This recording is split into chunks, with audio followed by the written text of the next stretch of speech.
Good afternoon, everybody. Thank you for joining us. Apologies for the last-minute room change. Apparently, there's some technical difficulties upstairs, which necessitated the move, but we're all here now, so it all worked out. Thanks to our clerk and everybody else who made the change work out so quickly. So this afternoon, pursuant to Standing Order 81-4, we're considering the main estimates for 2019-20. Vote 1 under the Atomic Energy of Canada Limited. Vote 1 under the Canadian Nuclear Safety Commission. Votes 1, 5, 10, 15, 20, 25, 30, 35, and 40 under Department of Natural Resources. Votes 1 and 5 under National Energy Board, and vote 1 under Northern Pipeline Agency, which were referred to the committee on Thursday, April 11th, 2019. Minister, I want to start by thanking you for taking the time to join us today. We all know how incredibly busy you are, and we're always grateful for you making time in your schedule to be here with us. I'd like to also welcome your colleagues who are here joining us as well. You all know the process, so I don't need to get any explanation at all. So I will turn the floor over to you. Following that, we will be going to a period of questions and answers. So, Minister, the floor is yours. Thank you. Well, thank you, Mr. Chair, and good afternoon, everyone. It's great to be back here again to talk about what important investments our government has made in forestry, mining, and energy sector since October 2015. And how we can continue to invest in the future of Canada's natural resources sector. This is a critical important time for our resource sectors and more importantly for Canadian workers. As we all know, the world's energy needs are changing. Countries are increasingly looking to import the sustainably sourced products. There is a growing consensus on the need to take immediate and sustained action on climate change. Some may choose to ignore these changes, keep their heads in the sand, and hope for the best. But that is not the Canadian way. We are innovators. Let's not forget, it was Canadians who first discovered how to get oil out of the oil sands. It was Canadians who created the first all-electric battery-powered gold mine. And it was Canadians who first built the largest North American passive house. So how do we prepare for the future while also responding to the needs of today? It starts with listening. In 2015, Canadians made it clear that protecting the environment and growing the economy could no longer be treated by the government as opposing goals. And through Generation Energy, over 380,000 workers and leaders from the renewable energy and clean tech, from oil and gas, from municipalities, Indigenous leaders and Canadians helped build the idea of what our energy future could look like and how we can actually get there. We listened and we have taken action to deliver for middle-class Canadians and those working hard to join the middle class. By attracting new investment, extending the mineral exploration tax credit for 5 years, it is the first ever multi-year extension, and unveiling a plan that will position Canada as the world's undisputed mining leader, creating tens of thousands of jobs are supplying the minerals that will drive the clean growth economy. And by reimagining the forest sector so that our vast forests continue to play an essential role in our economy, not just here in Canada, but around the world. And by helping Canadians save money on their energy bills while fighting climate change through our investment of over $1 billion in energy efficiency, and by building our energy future with a clear focus on expanding our renewable sources of energy, gaining access to global markets, and making our traditional resources, such as oil and gas, more sustainable than ever. Continuing this work and building on our progress to date is the big picture behind our main estimates. And it mirrors a lot of what you have studied in your work as parliamentary committee and the valuable recommendations you have provided to our government. I want to thank you for your work on behalf of Canadians. The funding contained in this year's main estimates would support our department as we address the challenges in front of us, but also the opportunities ahead. This funding includes advancing the use of new clean technologies in the resources sector, helping remote northern and indigenous communities reduce their reliance on diesel, combating the spruce woodworm outbreak through early intervention, and extending our support to the many communities impacted by the unjustified tariffs on softwood lumber. It will also give us the funds needed to implement key pillars of Budget 2019. This includes new investments to encourage more Canadians to buy zero emission vehicles, engage Indigenous communities in major resource projects, and improve our energy data, a key study from your committee, and enhance our ability to prepare for and respond to disasters that increasingly require federal action. As I noted at the beginning of my remarks, this is a pivotal moment in our country's history. It is not without its challenges, whether it's building pipeline capacity in the West, fending off protectionist measures to our south, or changes across our economy and all regions of our country.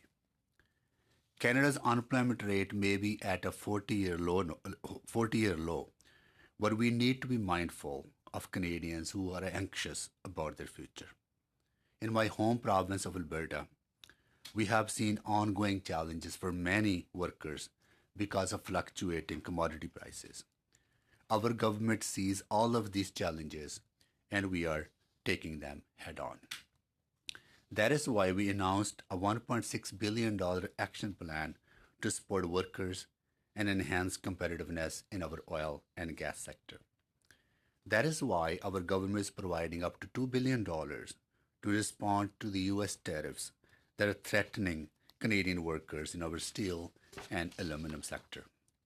It is why we built $867 million through our softwood lumber action plan with continued support to the forest sector in Budget 2019. It is why we are providing $150 million to ensure a just transition for workers and communities affected by the phasing out of coal-powered electricity. It is why we are improving the way we make a decision on major projects so that all Canadians have trust in their reviews, ensuring that we can advance nation-building projects that will grow our economy without putting our health, environment, and communities in the harm's way. It is also why we have been doing the hard work necessary to follow the path set out in the Federal Court of Appeals decision on the proposed Trans Mountain pipeline expansion. While that decision was a disappointment to many, it provided clear guidance on how the process could move forward in the right way, in a specific and focused way. Some argue we should ignore that guidance, disregard the court, and respond with lengthy appeals designed to avoid our obligations to the environment and to Indigenous peoples. Our government took the responsible and more efficient path. We directed the National Energy Board to conduct a review of the marine shipping and committed to get Phase 3 consultation right. That important work is well underway. The NEB report was delivered on time on February 22nd. In parallel, our consultation teams have been hard at work on Phase 3 consultations. These teams, nearly double their original size, have been engaging in meaningful two-way dialogue to discuss and understand priorities of Indigenous communities and to offer responsive accommodations where appropriate.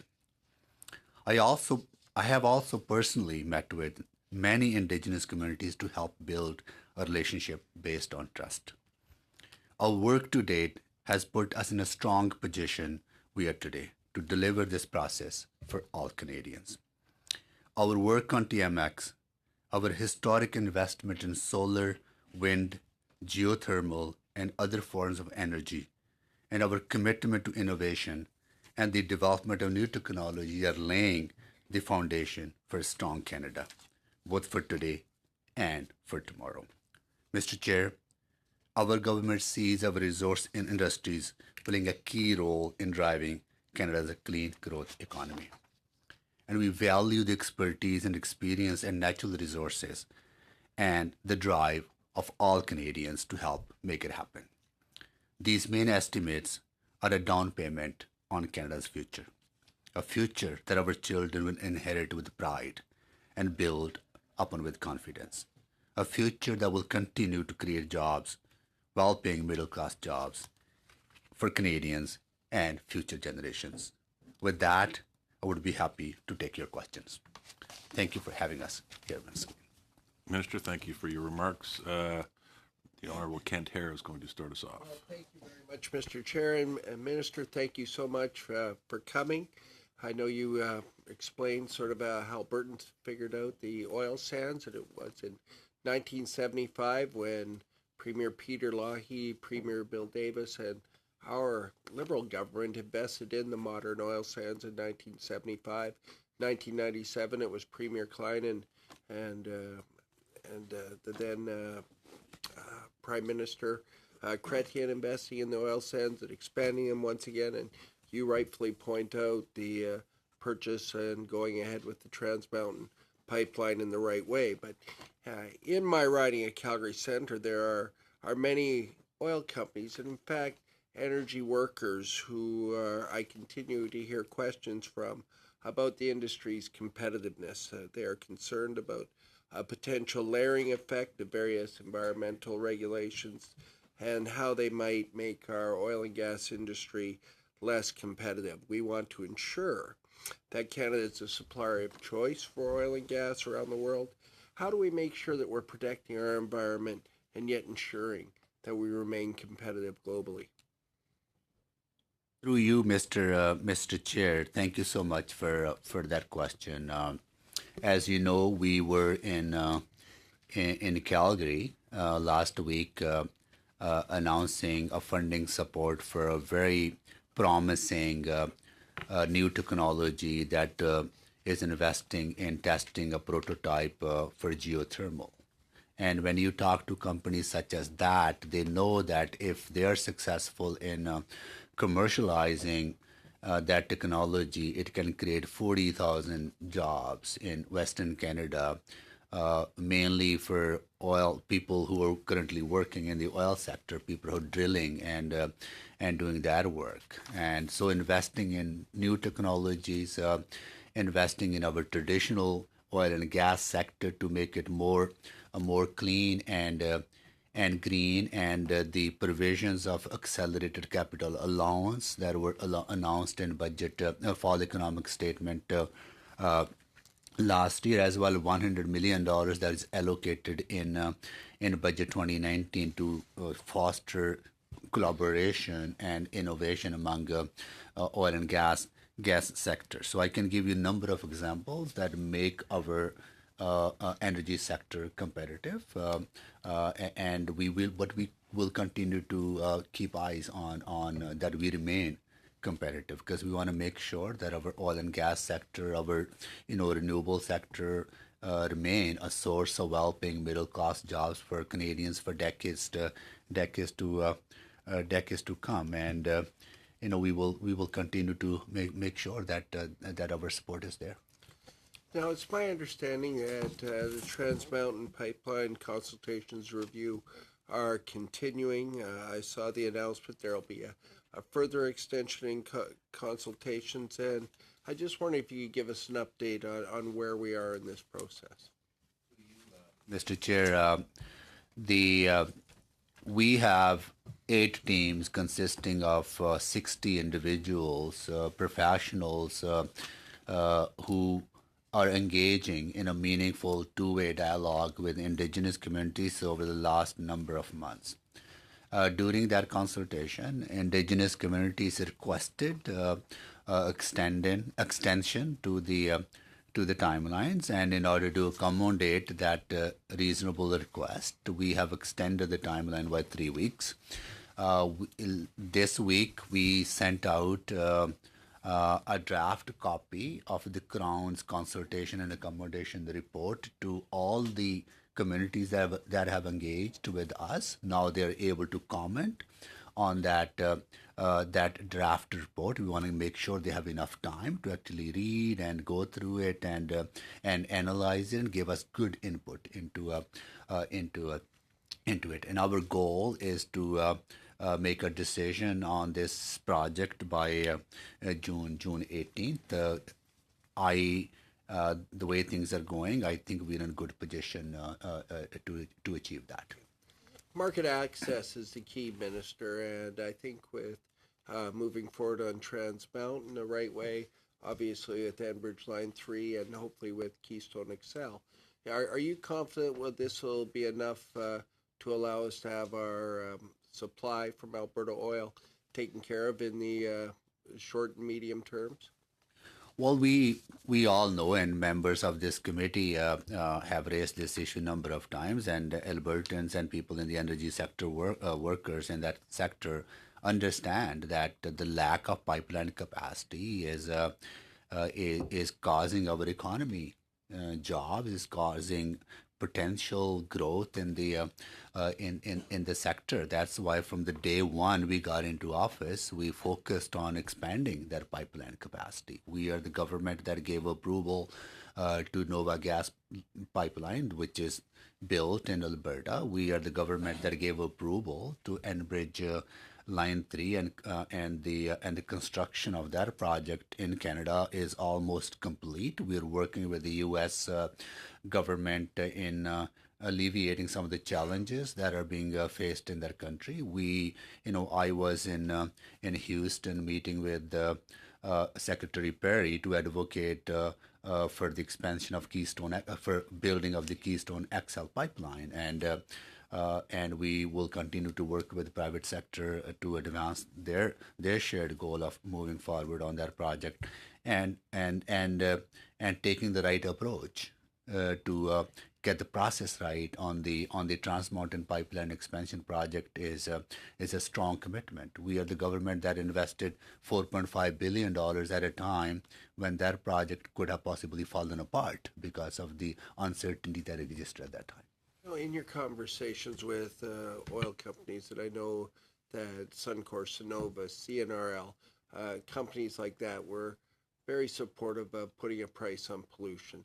They understood that climate change is real and we need to be part of that solution. Is that still your conversation with oil execs? Do they understand the need to move forward in this way?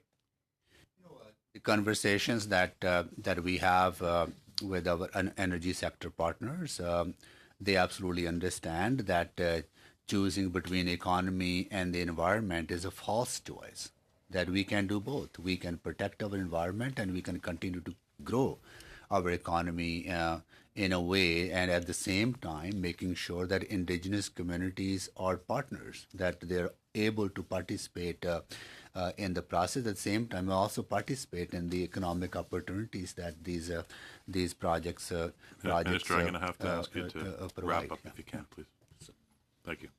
Mr. Smale, I understand you're going to go first, but you're splitting your time with Ms. Stubbs. Is that right? That's correct. Okay. Thank you, Chair, and thank you, Minister, for being here. I appreciate your testimony. I have a lot of questions to get through, as you can imagine, so I'm going to try to keep it brief, and maybe you can be, as you know, equally as tight with your answers, and we'll try to get through as many as possible. So first, with regards to TMX. So the Federal Court of Appeal said, quote, "The concerns of the Indigenous applicants communicated to Canada are specific and focused. This means that the dialogue Canada must engage in can also be brief and efficient. Between October and February, the National Energy Board conducted extensive consultation with Indigenous communities, including hearing oral testimony in multiple cities in both Alberta and British Columbia.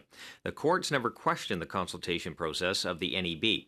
So you say June 18th is your goal. What assurances can Canadians have given that every deadline set has been missed so far? First of all, I think there were two issues through you, Mr. Chair. There were two issues that federal court has identified on August 30th, 2018 ruling. One was the issue of not conducting the review of marine safety related to marine tanker traffic. So that was the process that NEB has undertaken, and they have made a decision and the recommendation to approve this project. The other issue is the indigenous consultation issue that my department has been undertaken. We have been clear from day one that our goal is to get the process right. So we never set a deadline on the conclusion of those consultations. We always said that we will make a decision when we feel that we have adequately discharged our constitutional obligation for meaningful consultation with Indigenous communities. Now we feel, the way the work that has been done, that our goal is to make that decision by June 18th. So, Minister, thank you. So by pushing off the decision date to June 18th, now the Prime Minister confirmed to Premier Kenney on April 18th that, quote, he just needed 2 more weeks, end quote, to complete consultations with Indigenous communities. So obviously it's been longer than 2 weeks. So can you confirm that shovels will be in the ground this summer? We extended the consultation process by 3 weeks at the request of the Indigenous communities. I think it is a reasonable request coming from our partners with whom we are engaging. Cabinet would have to make a decision on this project, and I cannot predetermine the decision of cabinet. And if that decision is, once that decision is made, the next part of the process will unfold. Okay, I have more, but I have to cede my time to Ms. Stubbs. Thank you, Minister. Thank you, Minister. I think what's concerning is the judge in the court ruling specifically said that the renewed consultations with Indigenous communities can be brief and efficient. And instead of that happening, you are threatening very recently that that you will not meet the June 18th deadline for that final cabinet decision. That's why we're asking these questions. But the National Energy Board, even with the expanded scope, of course, has said twice that the project is in the national interest with 2 exhaustive, independent and scientific assessments of the expansion. Now, you said last year, quote, not building Trans Mountain is not an option. The Prime Minister said 11 months ago, we're going to get that pipeline built. Your predecessor said you were buying the pipeline to get the expansion built right away. The Finance Minister said you were doing that to build it immediately. And your Liberal cabinet already approved the pipeline previously. So given what I'm sure is our shared value of evidence-based, science-based, expert-based, and independent regulators' recommendation, can you commit that the cabinet will approve the TMX on June 18th and indicate when shovels will be in the ground? I think it's very, sorry, through you, Mr. Chair, and thank you for those questions. I think it's important to understand that when we undertook the analysis of the court ruling, we also engaged former Supreme Court Justice Yokobuchi to give us the advice to ensure that we are properly understanding the direction of the court, but also whatever decision is made in the future is able to that the process can withstand the challenges of the commitments that we have made under the constitutional obligation that Crown has to Indigenous communities. My goal is to ensure that process is properly followed, that we do not cut corners on that process, that confirm that the cabinet will approve the TMX again. That's fine. On a different topic, last week you publicly threatened to include in situ oil sands projects under Bill C-69's project list in a political response to the election in Alberta. Of course, I'm sure that you know and feel just as strongly as I do as an Albertan that oil extraction and upstream resource development is provincial jurisdiction. And of course, a threat is only a threat if there's a negative consequence. So now that you've finally admitted what industry, economists, First Nations, premiers, and other groups have been saying for a year, that C-69 is meant to harm oil and gas development, will you commit to repealing C-69 before it's too late and ensure that In Situ Oil Sands project will not face federal review? Through you, Mr. Chair, when the initial discussion paper was launched or the draft discussion paper launched regarding what goes on the project list, it was mentioned in the draft discussion that in situ projects will be exempt from Bill C-69 federal review as long as there is a cap on emissions in the jurisdiction where they are being proposed. So we have been clear as part of our pan-Canadian framework on climate change and clean growth. We want to ensure that our oil and gas sector continues to grow in a sustainable way, that they are able to continue to innovate, and we will continue to support them in investing in new clean technologies. So sector can continue to grow. At the same time, we want to make sure that emissions are controlled as well. So you will risk provincial jurisdiction being intervened and In Situ Oil Sands development in Alberta potentially being exposed to a We federal look review. forward That's 7 to minutes, Chair. working with Yeah, it is. That was my concluding comment. look forward to working with the new government. Thank you, Mr. Cannings. Well, thank you, Minister, for being here today. I'm just going to start with some follow-up questions. I guess last time you were here, I asked you, I think, 3 questions about, or I gave you 3 suggestions that you might want to consider in the budget. And so having now seen the budget, I just wanted to follow up with those.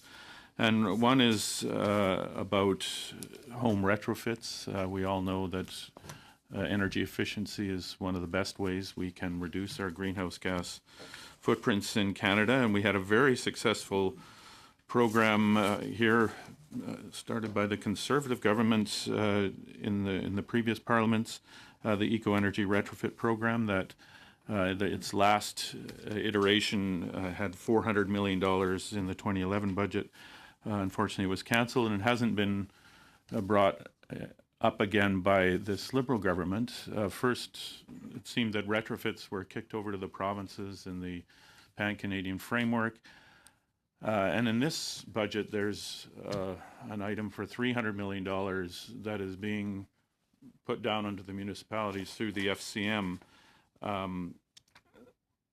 So I guess I'm rather confused and concerned that the federal government hasn't taken it upon itself to actually do this itself. This is leadership that I think Canadians expect from the federal government in a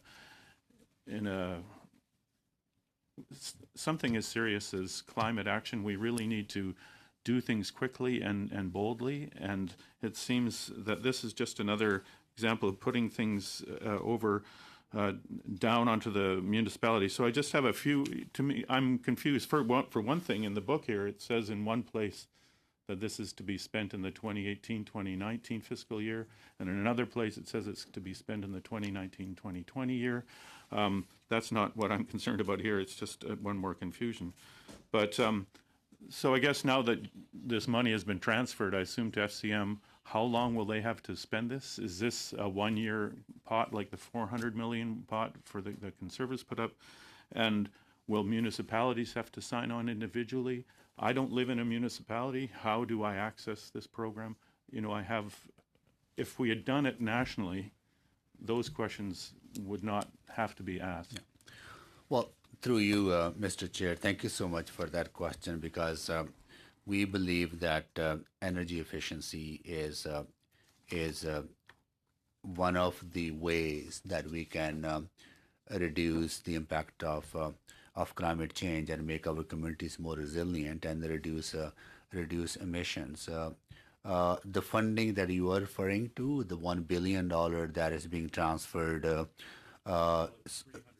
so a portion of that is going to the FCM, and then there's a gas tax transfer to municipalities as well, right? That directly goes to goes to municipalities. Funding is also available for energy efficiency through, as you mentioned, the bilateral agreements that we signed with provinces, but 300 million is to be managed by the FCM.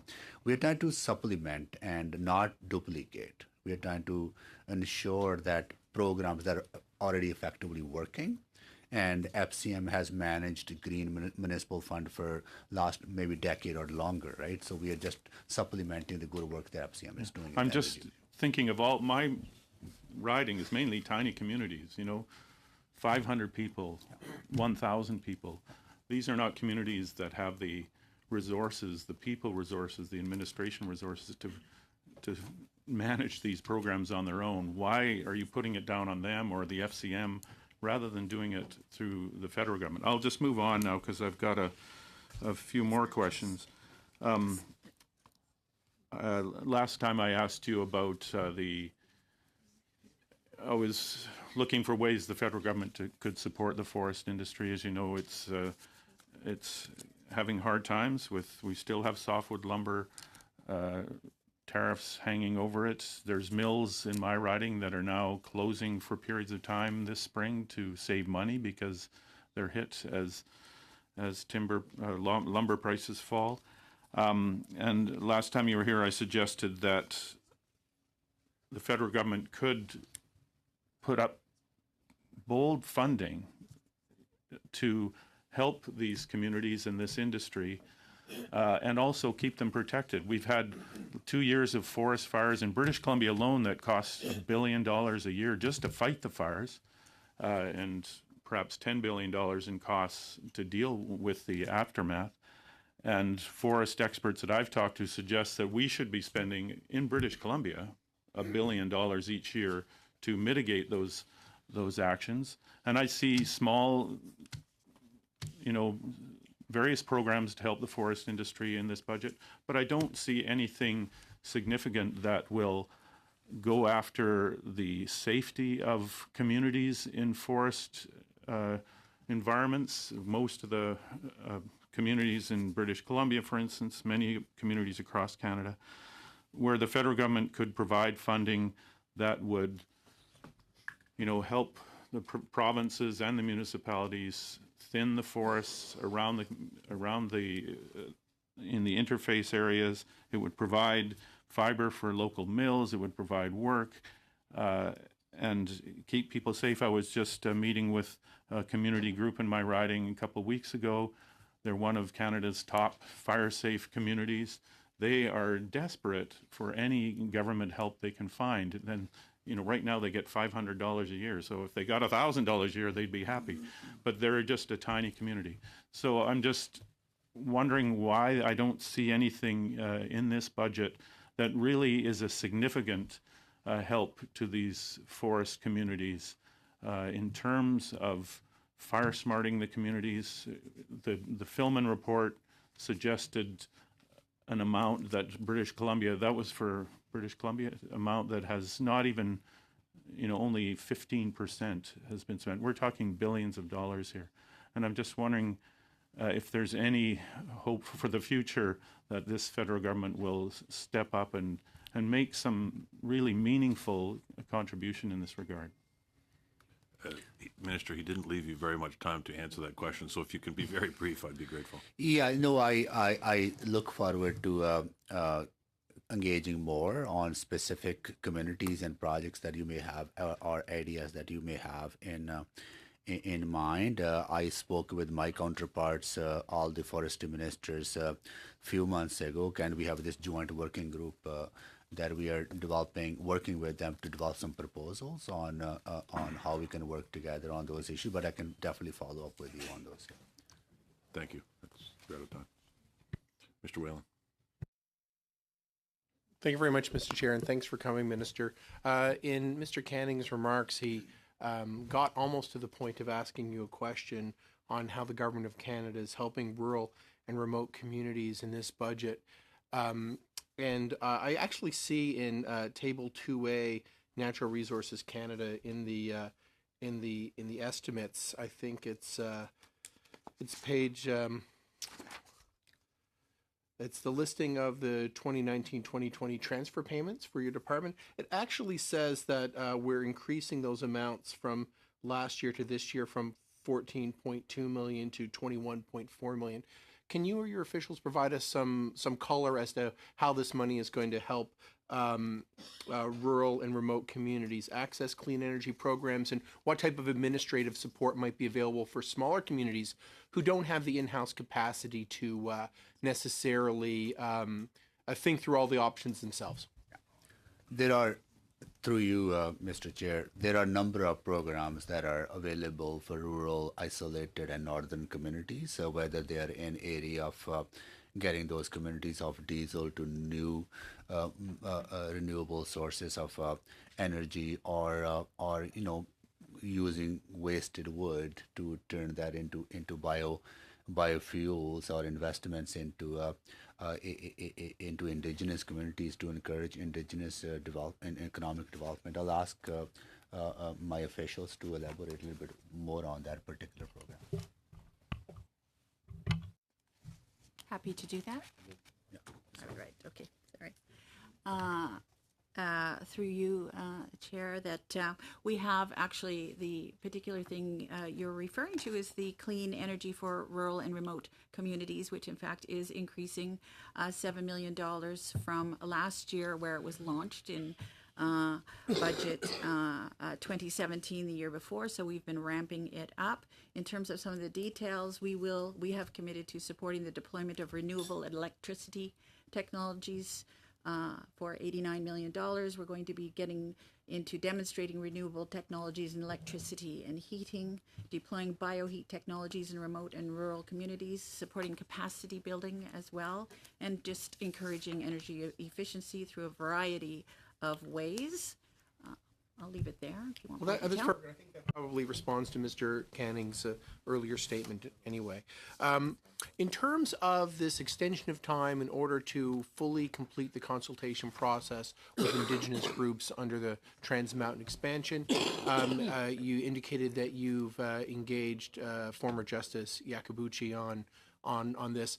My own province was obviously quite anxious about our own Indigenous consultations with respect to offshore exploratory drilling, which have actually come to what we understand to be a successful conclusion. Maybe you can provide us some context on why it's important to provide this extension, and what confidence you can give us based on the experience of the government this far that our new processes in this regard are working, and that they're compliant, and that they will survive court challenge.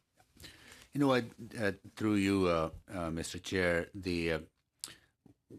how we engage with Indigenous communities is something that we are, very serious about, right? And we learn new things, and we look for new opportunities to engage in a meaningful way. In this particular case, yes, that project, those drilling projects there were a number of conditions that were imposed, rightfully so, on and that, right? But I think we do have a lot of expertise in our offshore authorities and the bodies that do the consultation, but we continue to learn on how do we engage. And some cases, some processes are better than other processes, right? So absolutely, we will continue to explore, learn. Is there anything particular you'd like to elaborate on the 3-week extension that might be able to give us some comfort that this is the right thing to do? One of the I would say being open and responsive is to listen to your partners in a sincere way, right? And they made a sincere request to us to extend the ask for extension, and we responded. And I think that shows our commitment that that we are responding to the reason to the request that Indigenous communities make to us. Excellent.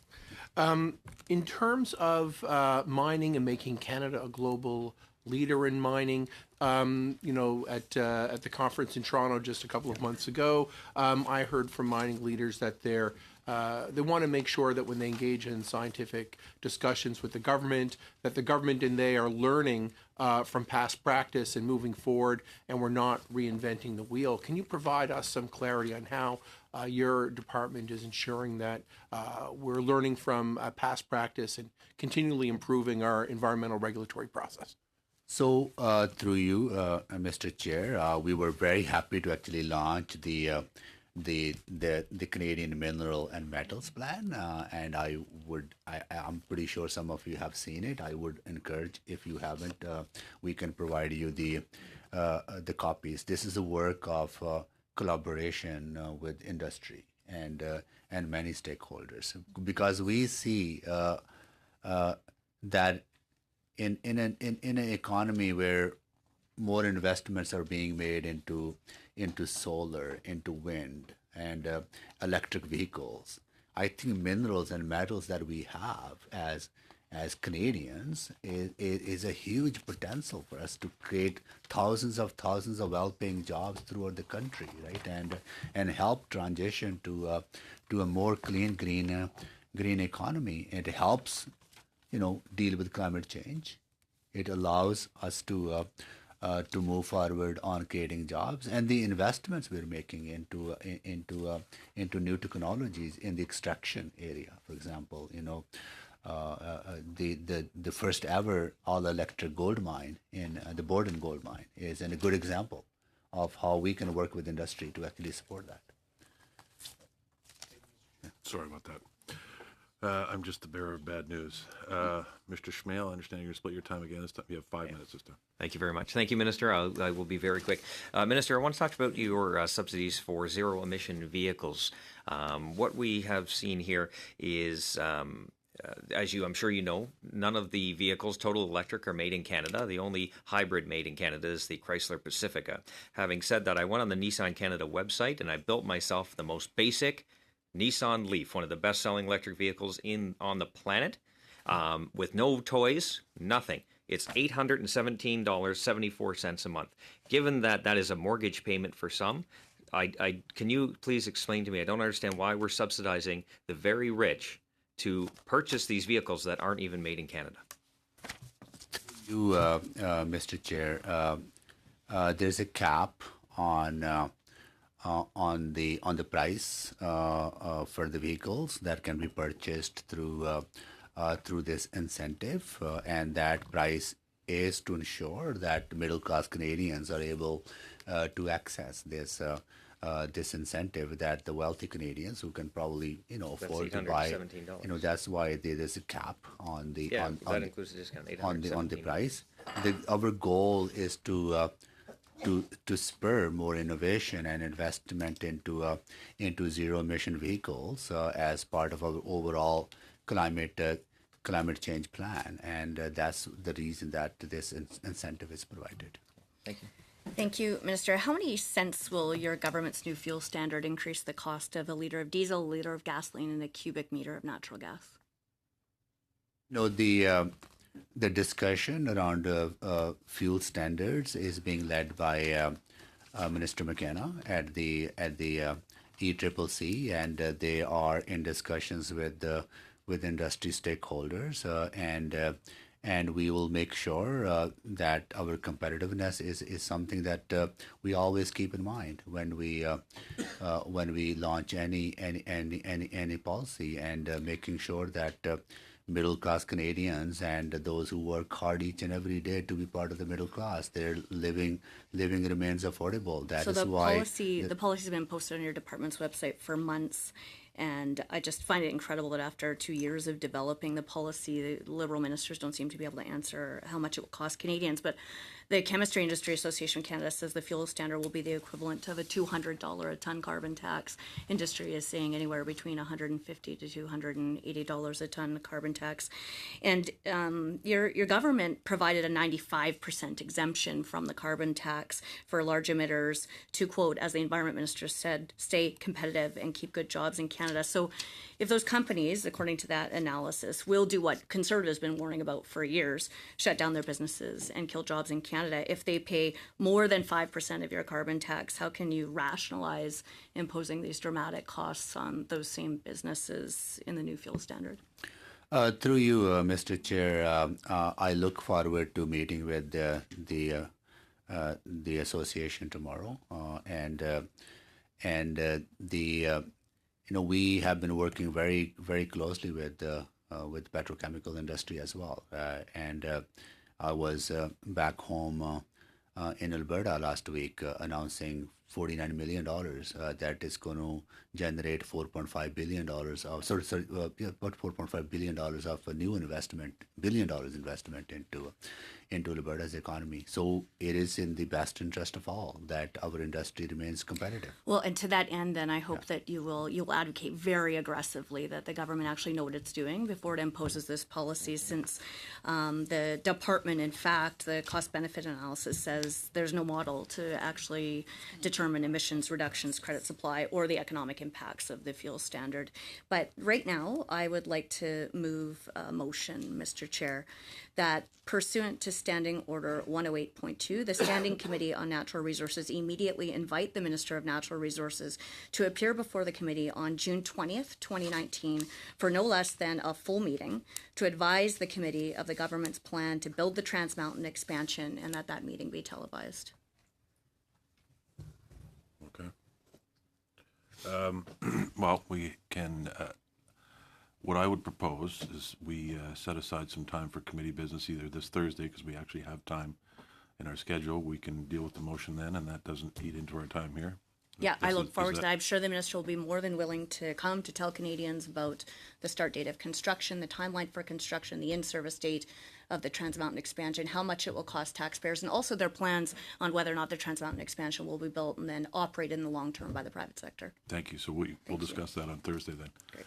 Mr. Graham, the floor is yours to finish us off. Sure. I have a couple of quick questions before I get into the forestry industry, which is obviously important to my riding. Just a quick question. 8 years ago, the Conservatives sold ACL, or a chunk of it, for $15 million. I'm wondering how we did in our investment.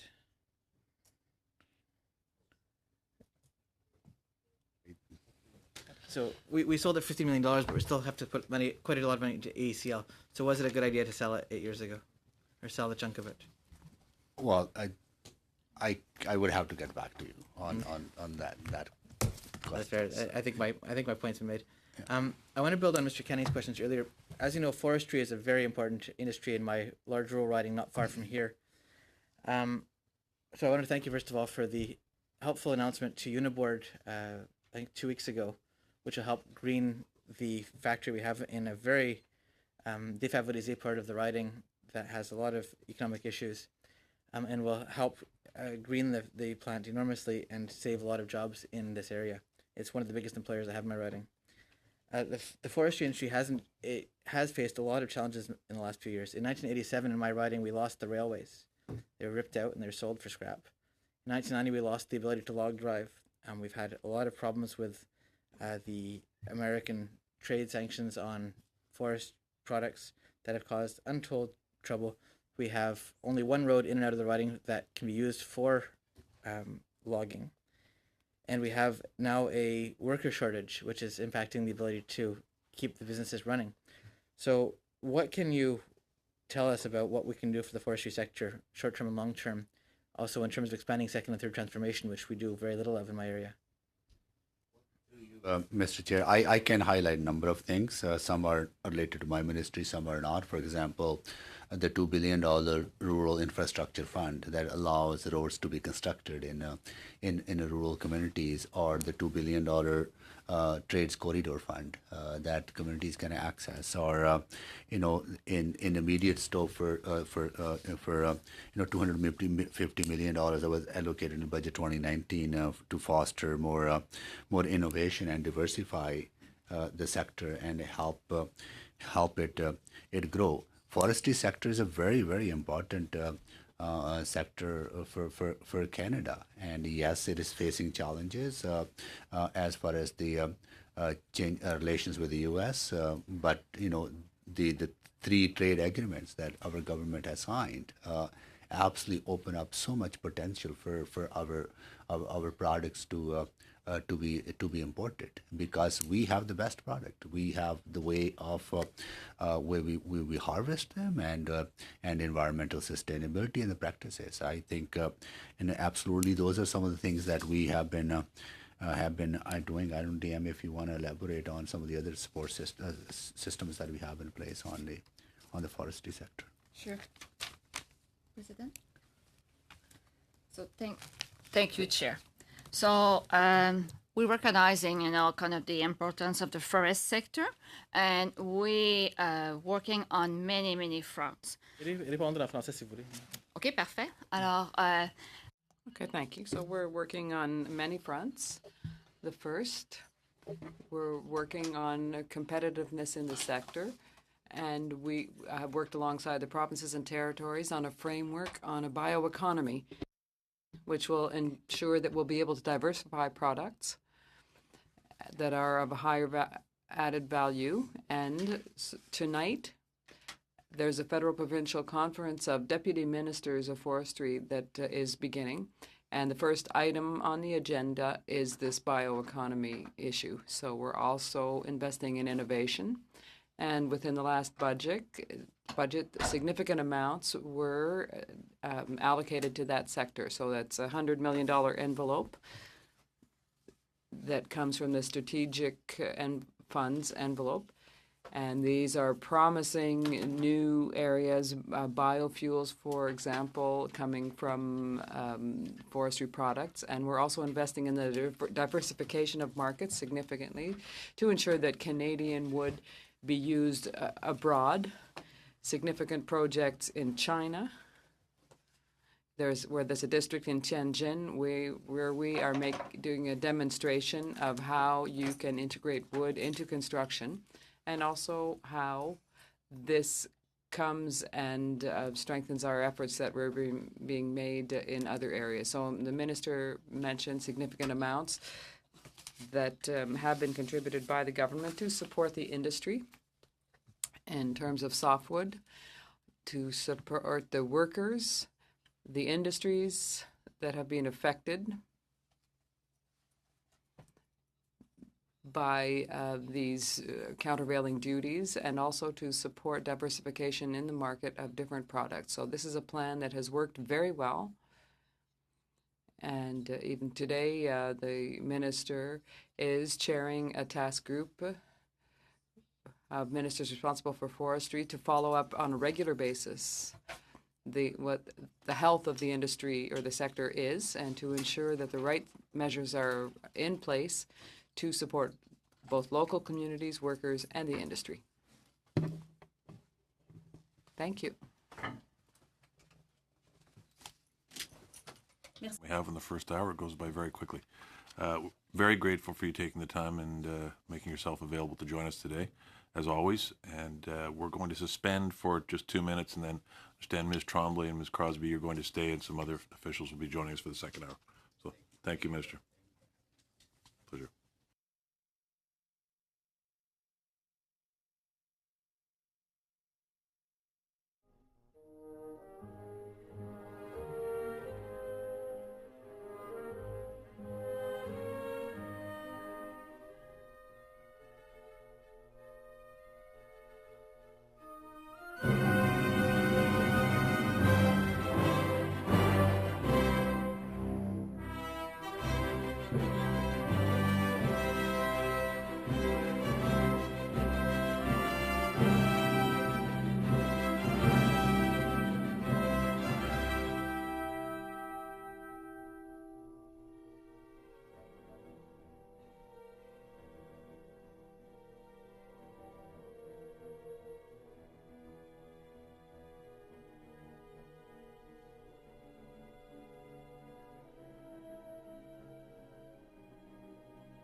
Okay, welcome back, everybody. Thank you for being so good with the time. All right, so we are continuing now. We have 6 departmental officials with us. Thank you all for staying and being with us here today. We have the Deputy Minister and 5 Assistant Deputy Ministers. So I would think that would be a pretty hard panel to stump when we're talking about this. Not to set the bar too high, of course. So we're going to jump right into questions, and having put that out there, Mr. Hare, it's your job to try and stump them first. Mr. Chair, I doubt I will be able to do that, but I know with increased climate change, we're seeing the ravages of flooding and environmental impacts throughout the country, and we see an increase of those in ever increasing numbers. I think it was stated that almost a rise in contributions from the federal purse are going out to cover these damages each and every day. But in any event, I know that in your estimates, NRCan is seeking $11.1 million to ensure better disaster management preparation, response, and improve emergency management in Canada. Can you describe what these will go towards funding? Mr. President? Mr. Chairman, thank you very much. I'm very pleased that you raised this question. It's very much in the news today with the flooding that we're seeing, that we've unfortunately seen in Quebec and also here in Ontario, and they result in significant costs to the economy. But there are human costs that we have to take into account as well. Often there are natural disasters that threaten people's safety, their integrity, their assets, indeed. And we have to be very responsible in the way in which we approach these disasters. More and more, we're realizing that we have to build communities that are much more resilient in the face of these recurring natural disasters, whether they are issues of flooding or forest fires. So in the last budget, the Department of Natural Resources received $88 million over 5 years to work with the provinces and the territories on measures to increase communities' resistance. And a great portion of these funds will be allocated to dealing with forest fires. And I'm pleased to have had several questions on that issue here today. Over the last year, there has been some work done by all of the provinces and territories on how to combat or to battle forest fires, and to how to ensure that communities are better prepared to deal with these disasters. So we have a pan-Canadian plan for forest fires that has just been developed and that all of the provinces and territories are supporting, but also initiatives that we have to take into account. Oh, there are people who can't hear me, I think. Do you want me to stop, Mr. Chairman?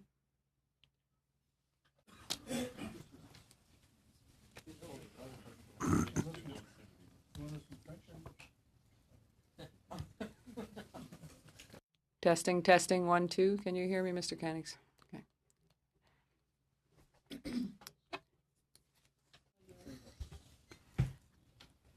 Alors, Monsieur Kenin. So, Mr. Cannings, I'm really pleased to answer this question on natural disasters because my department will be receiving $88 million to invest to ensure the resiliency of communities dealing with natural disasters. And a great portion of that fund will be used to combat forest fires. We know that in BC there were significant fires last year, but also to increase our capacity in terms of foreseeing and to deal with mapping, for example, so that we can be more proactive and be better prepared and to foresee the occurrence of such disasters.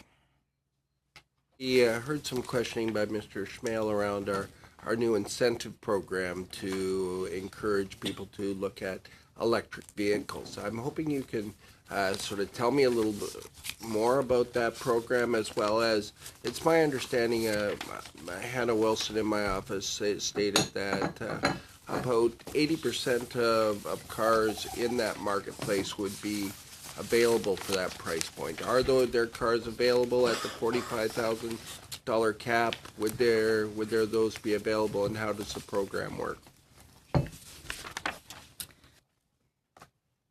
Monsieur le Président. Mr. Chairman, I thank you for that question. It's a goal that is significant for the government to increase sales of zero-emission vehicles. And as you mentioned, there is that new incentive program to encourage consumers to buy such vehicles. Natural Resources Canada is not responsible for that program. It's Transport Canada.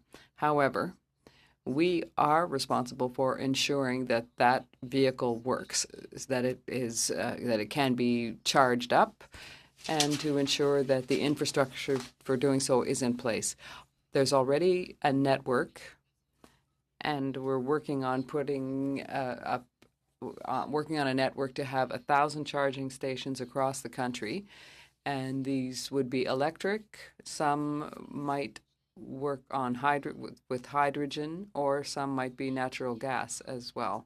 And we're also responsible, in the last budget, we received amounts to build an extra 20,000 charging stations, but this time closer to where Canadians live. So that means a charging station, whether it's in their residence or condo building, or in their office buildings, or where they are going for recreational purposes and they have access to parking facilities there. So that's a big investment on our part, and we're continuing to make significant efforts to ensure that these stations would be more efficient. And if I may, I might give the floor to my Deputy Minister, Mr. Desrosiers, and he is working particularly on this issue and on technologies specifically that will ensure that Canadians who have these kinds of cars will be able to drive. And thank you, Mr. Chairman. Those areas that is important for Canada. We've seen all those cars on the road. They account for roughly a quarter of our emissions in terms of GHG in the country. So making a dent in this actually matters a great deal. And we have not only an opportunity to deploy existing technology, but also to develop new ones. And we have a number of innovators in the country. I'm thinking Ad Énergie, for instance, based in Shawinigan, Quebec, who is in the process of developing, thanks to our support and the support of the provincial government as well, new infrastructure, for instance, to have a solution for those residing in condo and multi-residential units. So right now, there wasn't a lot of solutions being offered in the marketplace, and we're looking for that kind of solutions. Another angle that we've been exploring with is what's the impact of having thousands, tens of thousands, hundreds of thousands of vehicles on the grid. Picture if one is running a utility and a sizable electrical grid, and you suddenly have this large amount of demand out there. How do you manage this? What's the cybersecurity consideration around having such large amount of new demand in the marketplace? So these are the kind of solutions and issues we've been striving to resolve. Thank you. Mr. Falk. Thank you, Mr. Chair, and thank you to department officials for attending. I've got a whole bunch of questions. I'll try and fire through them, and we'll see how it goes, and I don't care who answers. We've bought a pipeline. Have we paid for it? That is that question. Have we paid for the pipeline? Have we? Mr. Labonte will answer. Have we paid for the pipeline? Meaning, has the transaction been closed? Correct. Correct. I believe that the transaction's been closed, but I think the Minister of Finance is responsible for the execution through CDC, the Crown agency that's responsible for delivering and operating the pipeline. Okay. Would the Crown agency also incur all the costs associated with it now in order to proceed towards the expansion? Or would that be a departmental cost?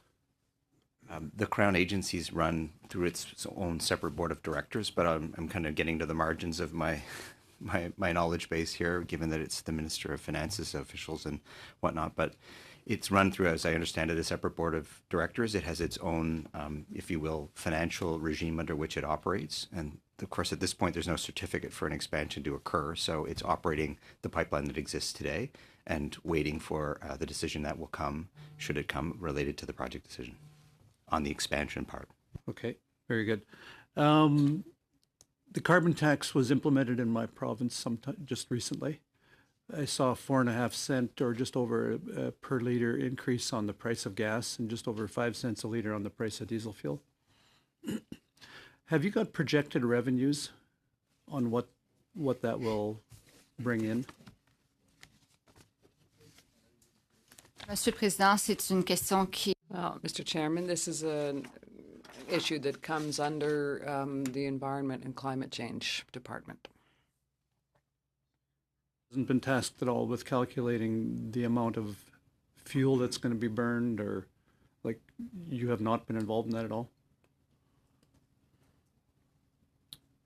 Je dirais, Monsieur le Président, que... Well, Mr. Chairman, I'd say that there is some cooperation between the departments, but it does come under a different department.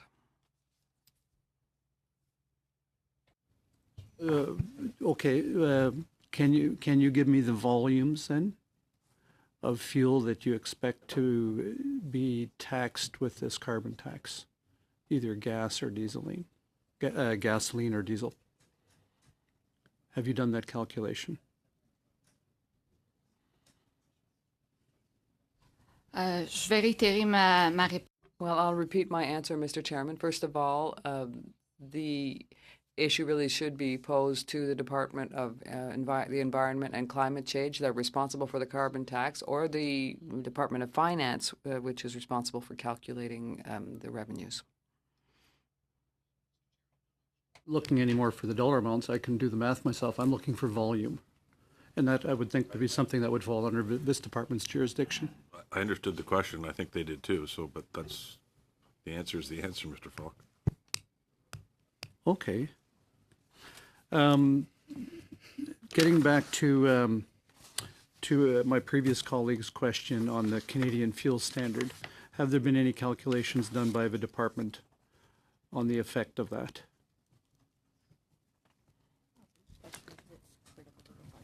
Merci, Monsieur le Président. Thank you, Mr. Chairman. The Department of Natural Resources is involved with the industry in the work that's being done on the clean fuel standard. And there's currently consultations underway. So our department is working with various companies, with the industry, with the Department of the Environment and Climate Change to analyze the effects of the various scenarios that are on the table on the industry and pertaining to specific companies. And when the regulations are published, there will be a stakeholder assessment of the cost, as is always the case. The large emitters of carbon that are being exempted with the 95% rule, you've obviously done some calculations. Can you tell me how many tons of emissions have been exempted?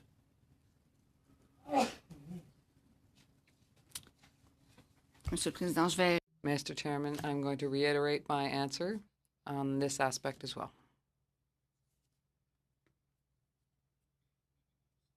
Here, let's talk about the spruce budworm. What are the objectives, expected results of phase 1 of the spruce budworm early intervention strategy? Je suis très contente, Monsieur le Président, que cette... I'm very pleased, Mr. Chairman, that this question has been asked, and with your permission, I will give the floor to Ms. McNeil to answer this question.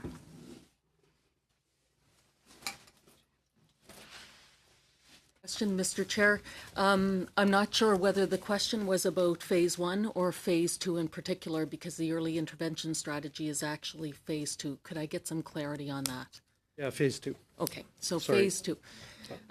Phase 2, the Government of Canada allocated approximately $74.5 million for that. We are just beginning year 2, and I'm very happy to report that early signs is that this is very successful. So much of many of the resources are going either to spraying operations, to attack hotspots, as well as monitoring. So since 2014, we've seen a reduction of 90% of the spruce budworm populations in New Brunswick. So we believe if we're successful there, it will not spread into Nova Scotia PEI or Newfoundland Labrador. 20 seconds. Yeah, I've got questions. I'm just not getting answers, so I'm done. Okay, that would take us to Mr. Cannings. Well, thank you. And thank you for all being here. I'm going to start with a question that I meant to ask the minister, but I ran out of time because I rambled on too much, I guess. But I was going to bring up the a few weeks ago I was here, I think in this room or a room very like it, listening to the Commissioner on the Environment and Sustainability give her final report of her tenure here. And in that report, she said, and I quote, "For decades, successive federal governments have failed to reach their targets for reducing greenhouse gas emissions, and this government is not ready to adapt to a changing climate. This must change," unquote. And she also, part of the reports that she was presenting at that meeting was about fossil fuel subsidies. And I don't have the quote right in front of me, but one of the kind of breakout headlines of that report was to the effect that this government, after 4 years, couldn't even define what an inefficient fossil fuel subsidy was, and yet went on in the next breath to say, but we don't have any. And I'm just wondering if someone here, I don't know if Mr. Kozla or somebody could, because I remember being in Argentina with the former minister, and when this was the big topic at the G20 meeting, about, will this government commit to removing all subsidies for fossil fuels and instead put in significant incentives for renewable energy?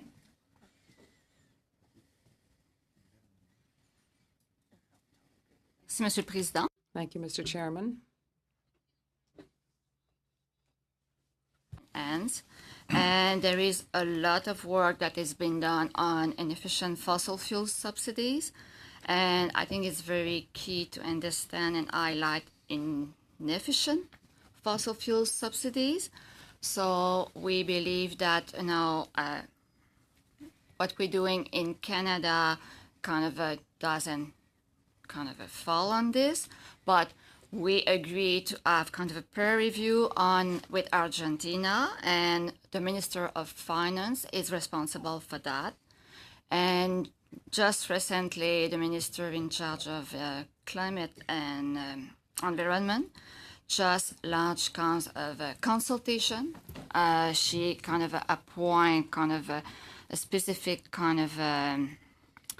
commissioner that's going to be in charge of consult Canadian about fossil fuel subsidies, and there is some definition that existing that we can use that are referred in the discussion paper that's been published at the same time that we launch this consultation. If you want to speak more about this definition, I can turn to Mr. Desrosiers that is in charge of this file. So maybe just to add, the purpose of that consultation is precisely to seek the views of Canadians and parliamentarians, should they have views in terms of what should be involved or not. There's lots of definition out there. In Europe, they have adopted some model within the European Commission. The Commissioner actually referenced the multiplicity of those definitions present and captured in that consultation paper, which is fairly thorough. And the government want to really have that open dialogue with Canadians to seek their views on it. So Michael Horgan, former Deputy Minister of Finance, is involved in this consultation. He's a very respected senior official. So the work has just been kicked off very recently. So we look forward to hear Kane's views. Okay. Just moving on then to, there was a brief discussion about electric vehicles. Mr. Schmale tried to make the point how expensive they were for the average Canadian. I think if you take into account the very little money you spend actually maintaining them and fueling them, it works out to be about the same from studies I've seen. My first question is, because I have the number $10 million written down here, and I fear it might be low. How much money is in the budget for building charging infrastructure across the country? Is it 10 or 100 million? Just So, is it 10 or 100? yeah, according to the budget 2019 announcement, there was actually an additional 435 million, of which 130 million comes to NRCan over 5 years, 10 million this year. So that's... So our package in terms of building the infrastructure, that it will be closer to 130 million over the 5 years, but this year in the mains, it will show as a $10 million. Yeah, I guess again, getting back to my point is we have to be bold with this. $10 million, by my calculations, will build about 100 charging stations if they're, the fast charging stations that people would want. And we're already getting reports in cities like Vancouver, people waiting a long time because there's, if you can imagine 100 gas pumps across Canada wouldn't fuel too many cars. So I would urge the government to put more effort into that department. That said, I'm glad that there are charging stations out there now. And now if I did buy an electric car, I think I could get around my riding with that. But coming back to the retrofits, I just wanted to try to get some more clarity on that again, about this new program that FCM, the Federation of Canadian Municipalities, is now been given $300 million for home retrofits for private homes. How can Canadians get involved in that? Do they have to contact FCM? Do their own municipalities have to get involved? If they're not in a municipality, how can they access that? And is it this year or is it last year? Si vous me permettez, Monsieur le Président, je vais commencer. If I may, Mr. Chairman, I'll begin, and I will certainly ask Mr. Khosla to complete my answer. Perhaps regarding your first concern, which is a good one, the Canadian Federation of Municipalities is a national voice and has been a partner since 1901. And so we have the habit of working with this partner, which is established not just in the major cities, but in smaller cities and in rural areas. There are 19 municipal associations that are municipal, or provincial rather, that we'll be working with, and they will ensure that we can reach out not just to the major centers, but small cities and rural municipalities as well. And within this envelope, there is an amount allocated to work at the community level on action, to work with non-profit organizations that have been set up in small communities to ensure that there are investments that are made for public buildings. So in terms of deployment, and to ensure that this doesn't remain just in the major urban areas, this partner will foresee what the ramifications are to working with the other partners. Now, as to the program itself, if I may. Oh, okay, Merci. I don't have a whole lot more to add, but just to come to the question of retrofits, and are there actually residential retrofits contained within? First of all, there's $1 billion that's going to the FCM. No, there's $300 million for residential retrofits. I would say it's closer to 600. We can come back on the figure. Okay. But yeah, there is retrofit money in there, and it's going to directly to housing. Right? So I'm more concerned with how that rolls out to people that don't live in Montreal or Vancouver. And I understand. And Deputy mentioned I'm gonna have to interrupt you. I gave you. There's capacity. I gave you some of that 3 minutes that you got last time, but didn't think you did. So, Mr. Graham, it's over to you. You can cut me off with 3 minutes left to hand it over to Mr. Whalen. I'd appreciate it. Somebody should. Question pour vous, Madame Tremblay. A question for you, Ms. Tremblay. To protect Canada's infrastructure, this is particularly for energy. Can you talk a bit more about cybersecurity threats, for example? Or someone else perhaps might answer. Your question really is on cybersecurity? Yes, because there was money allocated for that, and I want to know what that's about.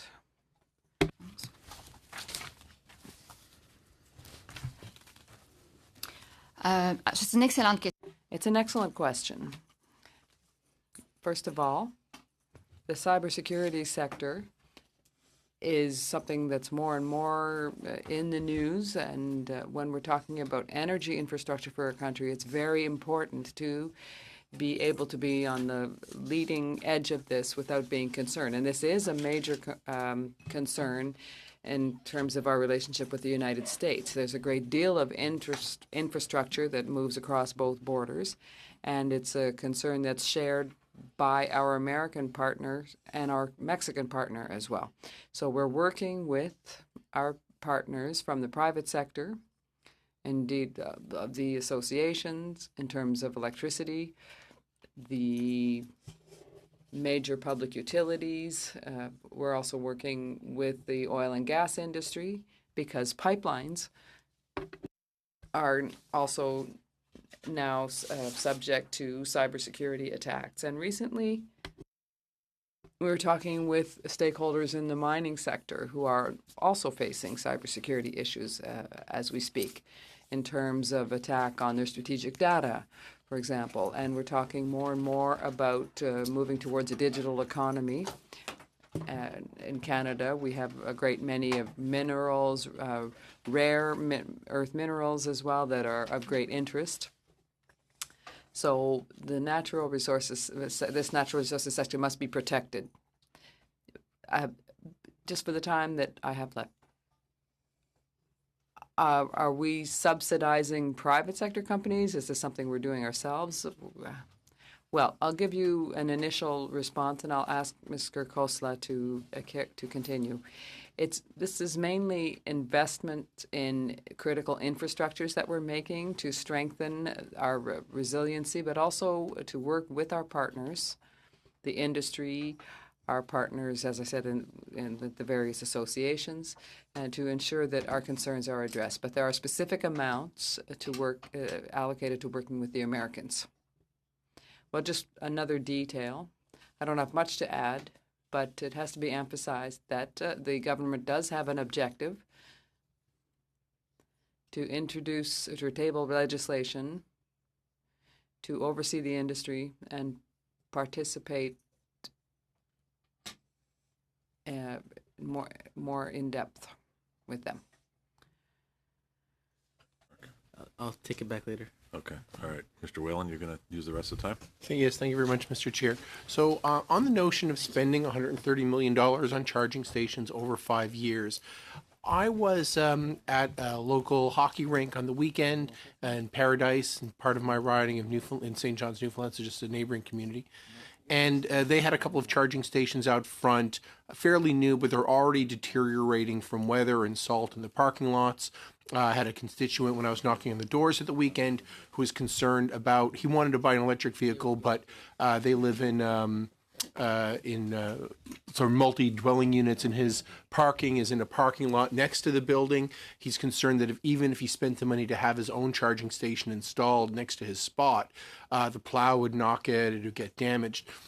And I'm wondering what type of money within this envelope is there for operation and maintenance and repair of these assets? Who owns the assets? Is there going to be any sort of comparative analysis done across multiple vendors of these? Are you going to sole source to a single vendor? Are you going to take this opportunity to do almost like a consumer advocacy piece where you can test and measure hundreds of different suppliers against each other to see who's lasts longer, is more resilient, and what type of work, and how does this relate to other departments in terms of national building code development around the residential installation of these units? Merci, Monsieur le Président. Donc, Thank you, Mr. Chairman. That's an excellent question. There are $67 million over 6 years that have been spent on demonstration projects for the next generation of charging stations to ensure that they are sturdy and to ensure that they can deal with the kind of climate we have here in Canada. And if you wish, Mr. Desrosiers could speak to you more specifically about those projects. I mentioned some of the technologies developed earlier. So this was actually one of the focus areas that we heard the marketplace telling us that it was not actually a solution that was robust to meet our needs. You also mentioned the issues around the weather, but also the challenges around high voltage. As you know, the tendency among users and manufacturers is to go with fast charging units, which can have an impact in terms of not only the battery system, but also the electrical systems, both affecting homes, commercial entities, or larger operators. So this was also a clear area of focus. In terms of the details of the implementation of the programs, which is the second element of your question, I don't know, the Deputy or Jay may wish to elaborate on that. Yeah, happy to. So, great question. As you know, we have already had previous experience with this. So in 2016, 17, we received about $180 million to administer the first stage. We're into the second stage now. And through that, we've actually deployed 532 fast chargers around the country. We have about 1,000 that need to go to that. And then the second stage, is, as the deputy has mentioned, is more residential, municipal, and local. And as a result of that, we know what's out there in terms of technology. We know the kind of firms that are out there. It's a competitive process that we enter into to do all of this, and we will continue to do that. But we've gained a very good understanding of, what some of the best firms that are within the industry, and continue to push through that. So, and I would say, that's pretty good for a government of Canada to roll out with that many charging stations so quickly. Sort of toot our horn, but it is. I'm really proud of the fact that we're moving so quickly in this space. Right, but just maybe who maintains these systems now that they're deployed, and how much of this money is directed towards O&M, and are consumers going to be given this information? You've done all this research. It'd be great if it was made available to the purchasing public. Very rapidly. Very, very rapidly. Okay, so it is a private sector exercise. We do go to the best firms that we possibly can, but it's a competitive thing. So it's not up to the government to maintain. We're working with the private sector on that, and I think that makes sense. And secondly, yes, we can make available the information. We do have good websites and that are up and running that people can access some of our information, but I'm happy to provide other information to the committee as they need it. Thank you, Chair. Thank you very much. Ms. Stubbs? Thank you, Chair, and thanks to all the officials for being available for us today. I just have a question about the transition as a result of Bill C-69. The 2019-20 estimates show the allocation of $3.7 million under Vote 5 for the purpose of disbanding Canada's world-leading and historically renowned National Energy Board and replacing with the new Canadian Energy Regulator. So I'm hoping, since the allotment for that transition is already here even before the bill has become law, that it's possible if you can tell us exactly how long it will take to completely establish the proposed Canadian Energy Regulator, what year that'll be complete, and given, of course, the certainty that'll be required for investors and proponents of major resource projects. So the timeline for that transition. Thank you, President. It's a good question. I believe that, and it's something that I already kind of mentioned in front of the Senate, that I believe the implementation will be very crucial if we would like to be able to meet the expectation of the industry. So we're already kind of preparing the transition. It's difficult to have a specific kind of game plan as the bill is not passed yet and still in discussion. But I can assure you that, the agency, the NEB, the department, all the departments are kind of preparing the transition. In our case, we received some money to develop kind of a platform and offer to share the science for the impact assessment. And there is an emerging concern more and more about cumulative effect. And we are in charge of developing the platform that's going to address this. Okay, interesting. And Canada, of course, already has been for decades noted as a world leader in also in terms of measuring the cumulative effects of responsible energy development. That's a good focus. If you do end up having any details that you could provide just on my specific question, just in coming days or weeks, it'd be great if you could provide that to all of us. The 2018 fall fiscal update said that the now taxpayer-owned Trans Mountain expansion is on track to earn $200 million annually, but internal documents, as you probably know, indicate that annual interest payments for the $1 billion loans that the government took out to pay for it could be costing $255 million per year, and that's a $55 million difference. So I just wonder if you're able to confirm the size of the loans that the government of Canada is liable for related to the Trans Mountain expansion and what the monthly cost to carry those loans is. Mr. President, no, it's the Finance Department that is in charge for this. Okay. And then, as you know as well, on February 22nd, 2019, the National Energy Board re-recommended again the approval of the Trans Mountain expansion in the national interest of Canada. And the supplementary estimates, B 2018-2019, show $6 million allocated for the NEB's 22-week reconsideration. Of course, an option for the government at that time, which Conservatives suggested, was emergency retroactive legislation to affirm that the Transport Canada assessment of tanker traffic as a result of the Trans Mountain expansion was sufficient, and the government could have done that. Which did feed into the original recommendation by the NEB of approval of the Trans Mountain expansion. And of course, in the 22-week-long redundant duplicative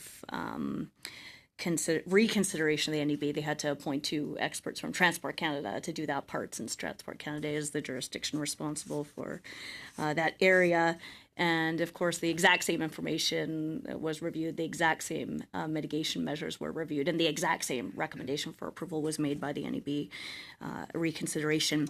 So I just wonder if you know, can you tell me if there ever was a cost-benefit analysis done internally to determine the best option for Canadians between either emergency retroactive legislation to affirm Transport Canada's original analysis or this 22-week-long NEB reconsideration?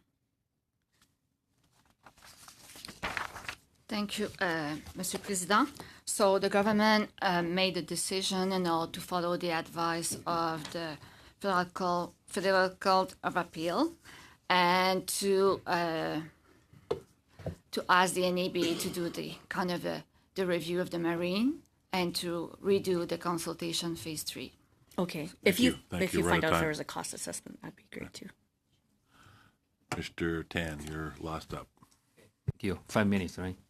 I have only one question, so if there's a time left, I'm willing to share with you, no, with my colleagues. Anyway, okay. In the main estimates, there's a funding to AECL to be used to support the nuclear R&D and the waste management in Canada. Having worked in nuclear myself for almost 10 years, and I have deep respect on our Canada's nuclear talents and our nuclear legacy. our CANDO R&D has been at the leading edge for sure, and on the peaceful application of nuclear technology in the world. We have nuclear reactors, generating electricity to meet the needs of Canadians in Ontario, in New Brunswick, and used to be in Quebec. But right now, the reactor in Quebec has been closed, and the Pickering station will be decommissioned quickly. The chance to have a new build with the CANDO design in the foreseeable future is very low, if I'm correct. So there's a strong probability that our Canadian nuclear capacity and the future will be significantly impacted. And I use one example. The United Kingdom experience shows how, in a very similar situation, it lost the ability to design and supply reactors and is now only dependent on imported design and equipment. So I wonder, what is your vision for the future of nuclear research and the nuclear industry in Canada? Do you see it moving, in the positive direction or not? Thank you. Thank you, Mr. President. So I'm very pleased that you're raising, a question on this sector. So for sure, the nuclear sector is part of the energy mix of this country. You raised that we have expertise, we have kind of a lot of, we have energy coming from that source. The government is investing, this year in ICL, and just in this budget is 1.2 billion. But as a country and as a department, we have kind of a full unit working, on that sector in particular. We made a lot of work in the last year, on new technology, for example, SMR, that can be used for kind of a remote communities where Canada can have a leading edge kind of a competitive advantage. And maybe I can pass to my colleague, Mr. Goslar, in charge of this sector, that can give you kind of some of the progress we made and maybe address your question about kind of the decommissioning and waste management. So there's a lot of questions embedded within that primary question of, is there a future for nuclear? I guess could spend a bit of time, but we're very cognizant, as the deputy said, of the fact that Canada is a tier 1 nuclear nation. And that is really important for the country of Canada. We're also mindful of the CANDO technology that we've developed here, homegrown, just as we are with every other form of energy that we've developed here. We have been working very hard around the world internationally with the vendors to try and find whether there's uptake in various other countries. We know that China's growing massively in this area, as is India. And we continue to do that. We partner with some other countries, for example, to try and find markets in Argentina and so on and so forth. So that quick answer on CANDO. The 1.2 billion in the labs is exactly right. That's a huge investment for this government to make sure that the R&D is protected, the IP is protected, and we're moving forward. I could say lots more on that. Won't at this moment, recognizing the time. I would say that in terms of SMRs, if you want to talk about the future, really, we're seeing a lot of activity in this space right now. And it is in some ways not surprising, but in many ways refreshing to see that the world is coming to Canada for a potential play on SMR and small modular reactors. And that primarily could help the North, we think. We're looking at that. We did a roadmap, a year-long exercise. We consulted Canadians. And in that roadmap, we found that Canada is one of the best places to do this. So we have one project before the regulator that's going through right now, the CNSC. We have 9 proposals. New York came calling the other day. We went to New York to talk to Bloomberg because they're interested in investing. So I would encourage this committee to continue to look at that element. And the last thing I would say, there's lots more, like I said, but let's not forget that we have uranium supplies here too. And so when it comes to one-stop shop for nuclear, we have some good things to say. But waste and cost are big issues. And we have to get our heads around that in this country, and so does the world. But and we're working hard towards that end as well. Okay, hopefully that's a helpful answer. Good thing you didn't have two questions. That's all your that's all your time. Well, he is out of time, so I don't like to be difficult, but I think we need to move on. And I think that's all the time we have for witnesses. We do have some voting to do on the estimates, which will take anywhere from 2 to 10 minutes, depending on the level and spirit of cooperation from around the table. So I wasn't looking in any particular direction when I said that, Mr. Smale, just so we're clear. Anyway, thank you very much for taking the time to be here today and answering all our questions, and nobody stumped you. So, all right. On areas of expertise. Okay, so we'll suspend for 30 seconds.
Back on the record. For the record, Mr. Smale was sitting in his seat first. So, there, Jamie. Yes. Okay. On to my left. To my right, nobody left their seat. Okay. Okay. So we now have to vote on the estimates. We have two choices. We can vote on them collectively if we get unanimous consent, or we can vote on them individually if we don't. Now I am looking to my left, Mr. Smale.